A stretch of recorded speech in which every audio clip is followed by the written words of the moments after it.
Alright, y'all, here we are. Just wanted to give a quick little update about the snowstorm. We actually got a little bit more snow last night. I'm not gonna go outside because I just woke up.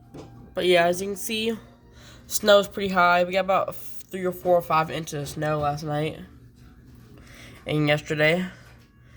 Time is currently 11:31. As you can see, I'm going to the front porch and show you guys some better views.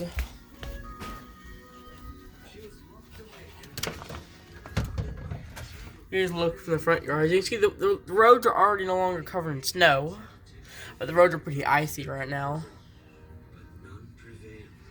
But just a quick video showing the aftermath of the snowstorm.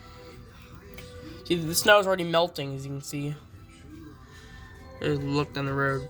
Yeah, just want to get a quick update showing the aftermath of the snowstorm here in Unionville, Tennessee.